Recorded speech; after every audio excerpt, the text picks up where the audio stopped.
Grace and peace to all. It is Pastor Ben Free here, once again welcoming you to C4C News, which is our version of the news on our Resource Center TV channel on YouTube, which is the official channel of Clergy for Cures, the social purpose organization, which I am a co-founder and vice president of, along with Pastor Tanya Reeves.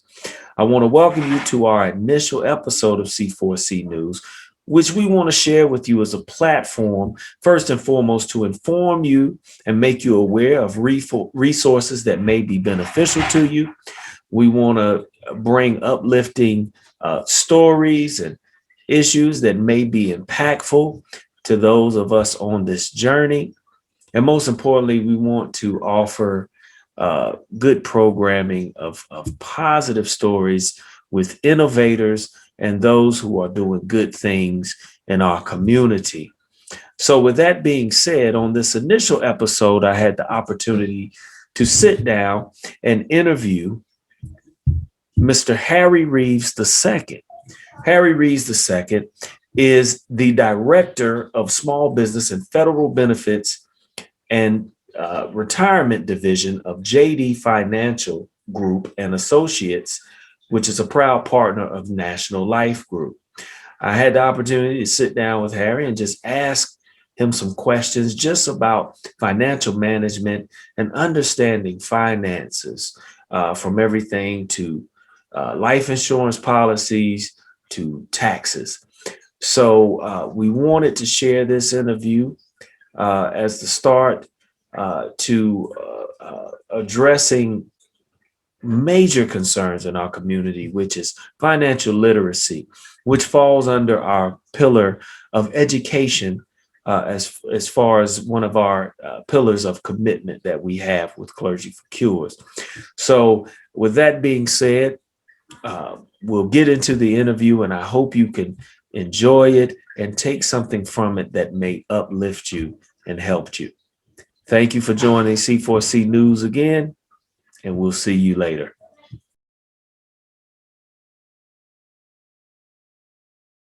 You gave me such a great introduction.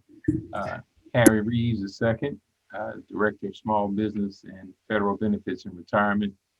I've been doing financial services now for over 6 years. And how to get in contact with me, it's my name, Harry Reeves, at gmail.com, HarryReavesii at gmail.com, or you can reach me. Actually, that's probably the best way to reach me, because I do a lot of Zoom calls during the day. You're trying to call me, it's gonna go straight to voicemail. But email is probably the best way. I can just click and respond, and we can contact from there.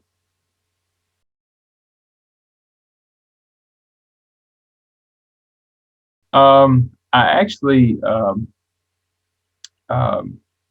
got interested in finances just playing basketball. I kind of wanted to know what tools were available to use, making money playing basketball. I played professionally overseas for 7, 8 years, and I never really got that information.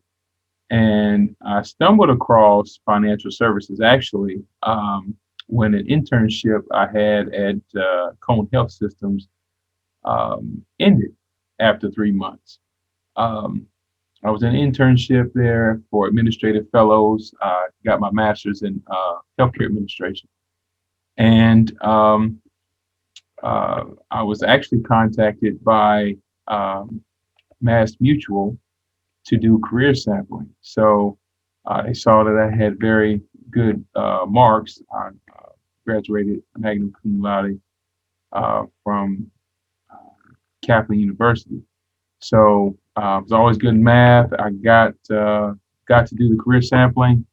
I actually enjoyed the work, got to meet a lot of different people, talk about finances, which I actually got to learn a lot about finances and my experience. And from there, I just kind of took off with it. So Um, Now, what I do, sitting down with individuals, kind of give them some financial literacy so they get a basic understanding of how finances work and how things move.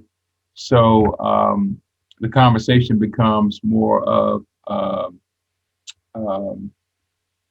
I guess, it's more interactional versus me telling people what to do. So I didn't get that information as a ball player, and that's something I wish that I had to kind of make more decisions on what I wanted to do based on my goals. But now that's what I do with individuals when I sit down with them one on one.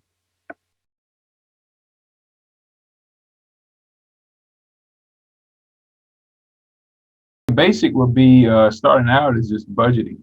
You know, as simple as that sounds, it's very hard for a lot of people because they don't budget. And I see it sometimes with some people that make money on a high level that typically don't budget. And so eventually, you know, they start out making a certain salary and they get up the ranks really quickly. But if they don't budget, then they start buying things very quickly, and then they're check to check on a higher level, and which can be, you know, come catastrophic uh, if they go down with an injury or illness or sickness, or, you know, God forbid, you know, a spouse is lost. But if you don't budget, I've seen that get people in a lot of trouble. And I did a video on budgeting and put that on online and actually on my YouTube channel.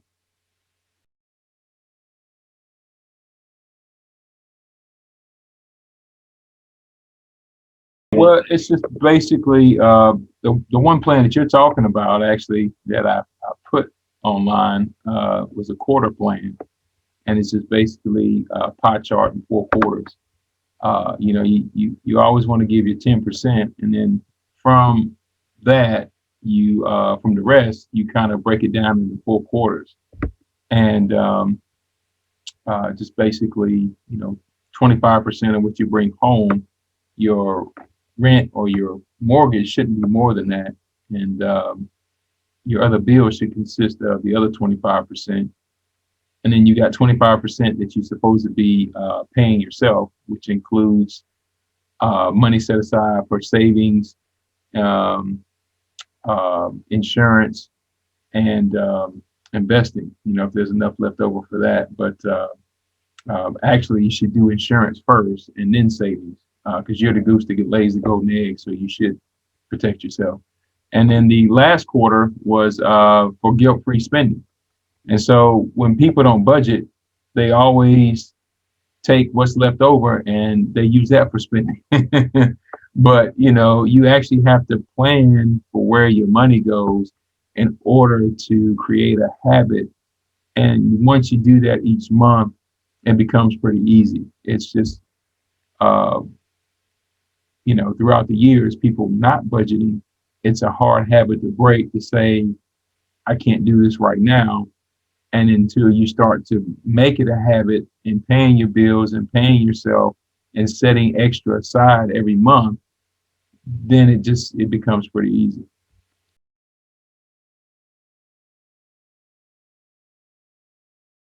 So it depends. So you know, you definitely want to have an emergency fund set aside, and you build that through paying yourself. So a portion of that 25% goes into a savings account, um, and you build that over time because you want to establish an emergency fund, which should be 3 to 6 months of either your monthly income or your bills and mortgage, you know, kind of together, that top quadrant.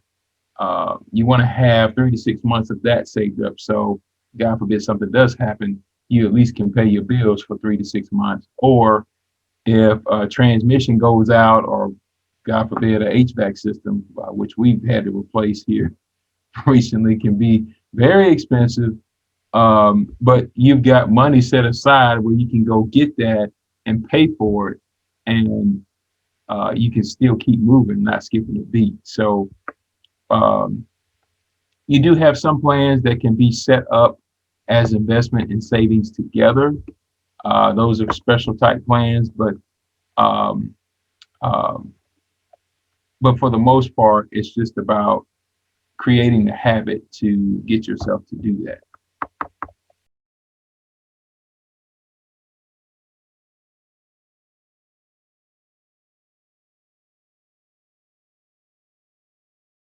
And, it's interesting when you talk about it because I always ask the question, what do you think life insurance is?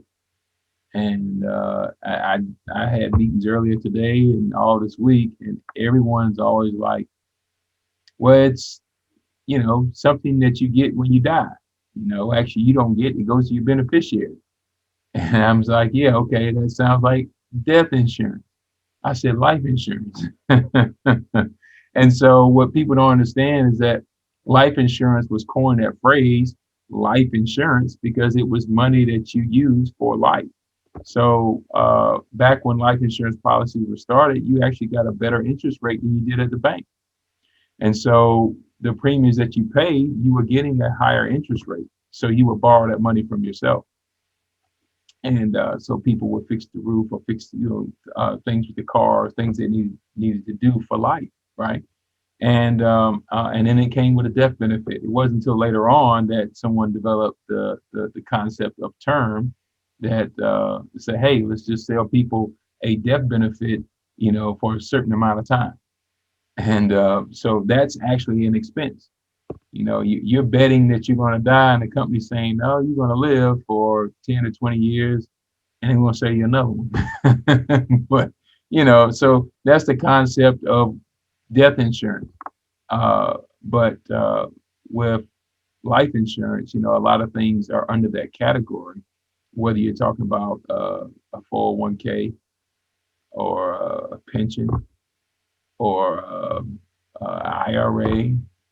You're talking about executive bonus plans, or it's all dependent upon how it's paid. Is it paid before tax or after tax? Because life insurance is anything that is designated with a beneficiary. It's just a matter of if it's funded before tax or after tax. And if you talk about death insurance, that's the only thing that's coined death insurance is term.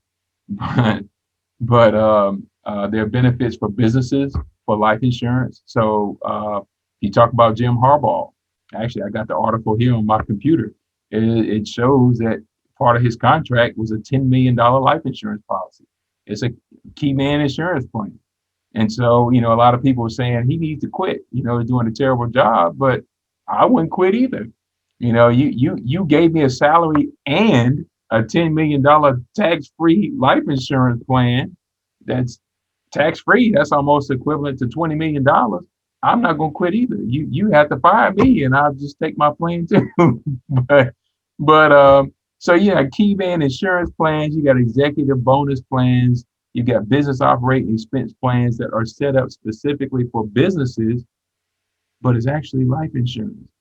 And so people have this notion that they go around and saying that talking negative about life insurance because they either don't understand it or well, yeah, that's the main thing. They don't understand it and they don't know how to explain it.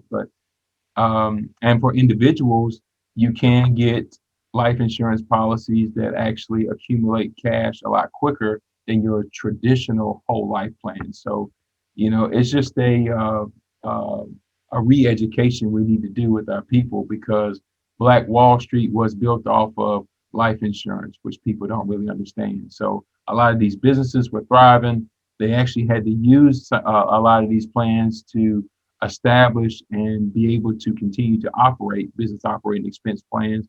So a lot of these miseducation that we have today is because people don't understand the true value of what life insurance really is.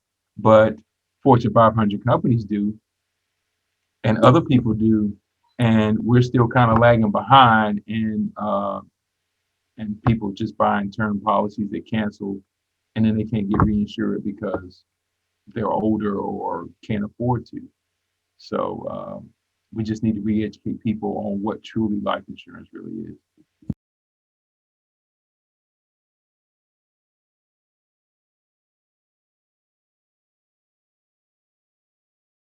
I mean, it's just understand the finances. It's just about knowing about the three different tax buckets. And when you talk about the three buckets, it's generally after tax, before tax, and tax free. And so, what goes in the after tax bucket is basically, regular individuals that work a job, whether they get paid every week or once a month. Say school teacher gets paid once a month, the school is going to have taxes and deductions taken out of their check, and they'll say, "Okay, Ben, thank you very much for working this month. Uh, for your time and service after taxes and deductions, here you go." And that money is normally sent direct deposit, right? They don't physically hand it to you, but it's sent direct deposit to a checking or savings account. And so those are after tax buckets, checking, savings, money market, CDs, and if enough money's left over for some folks, they might go to do stocks and bonds. And so all of that is considered after tax money. And then anything that's before tax are your um, what people associate as retirement plans, but 401ks, 403bs, IRAs, annuities, um, SEP plans, 457bs, all of those acronyms, they're all just set up in the same umbrella, before tax. And then, and that's what most people think of when they think of retirement. They just think of that one bucket, which can be a huge tax liability later on. But and then people associate with tax free. The only thing that most people think about is a Roth IRA, but there's more than that out there. There's Roth IRAs. You can look at municipal bonds or municipal funds, and those can have a little asterisk because there's no federal taxes there, and on some of them there are no state taxes, but then there might be some other little hidden taxes on those. Some of them aren't, but they generally put municipal bonds in there, 529 plans, but you put an asterisk on that because that's just for education. And if it's used for anything else other than tuition, they tax it as a 401k. And then you got the category of cash value life insurance, which is a huge category by itself. But just understanding those three buckets, and then understanding what's in it and how it can be applied for towards your future or your family is a main key. It's a main element. Once you understand that, then it's more of a conversation that can be had.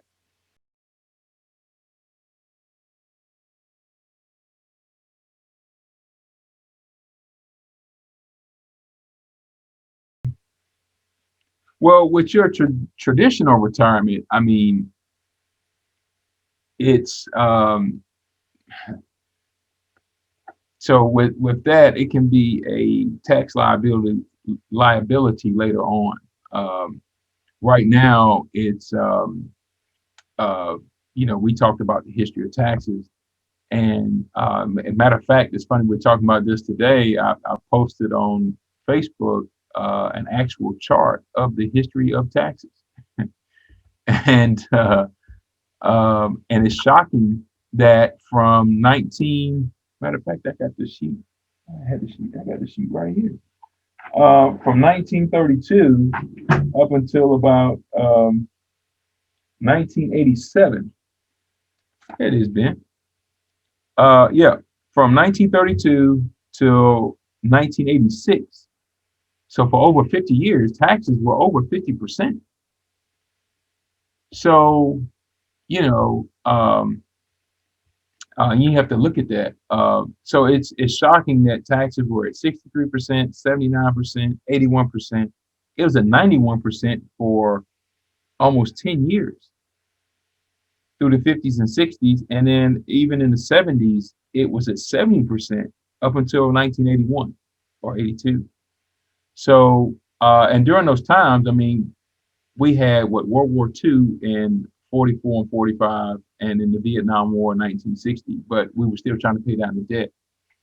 And uh, the president that we used to have lowered taxes 2%, it just automatically added $1 trillion worth of debt on everybody. Let alone the fact that Walmart, Amazon, Microsoft, places like that paid 0% in taxes for the last 2 or 3 years. So, that's billions of dollars that the government didn't make, but they made billions over this last year. But that's another discussion. But so moving forward, they already know they're going to have to increase taxes. They already know it. And if you're setting yourself up in one of those plans, 401k or 403b, whatever it is, before tax plan, who's to say what the taxes are going to be for the next 20, 30, next 50 years? I'm not saying it's going to get up to 60 or 70, but it very well could, you know.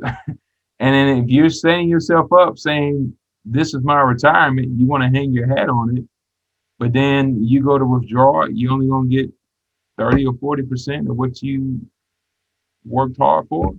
I think that's, not knowing how taxes can affect you or the history of taxes or what's going on, um, it'll set you up for failure later on. And having that famous excuse that everybody thinks is cool to say, man, I ain't know. That's not something to say in retirement. You're like, how did you not know this? Man, I ain't know. You just settling for $600 a month?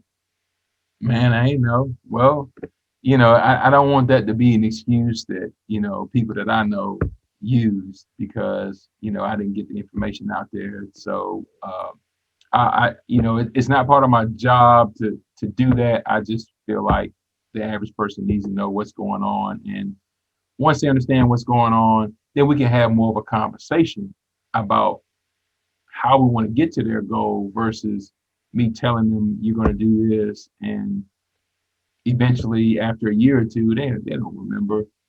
And if the spouse asks the question, what's this we sending this money for? Man, I don't know. I'm gonna cancel it. Hey, I really didn't do my job, I would feel like. Um but yeah, I'm sorry, Ben.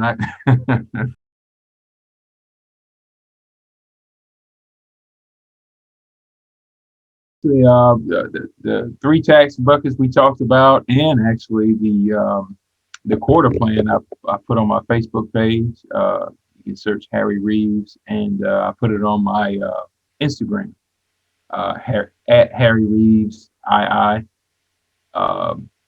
and it's all shared off of my YouTube channel. So you can pull up the video, like it, share it, subscribe.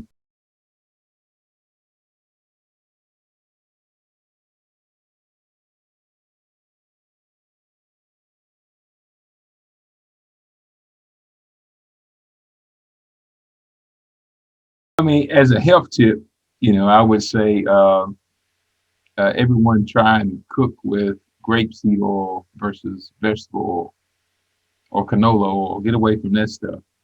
I do know the reports say that it's not good for you. Neither is vegetable oil, which is soybean oil. Genetically modified soybean oil is all it is. So that's not good for you at all.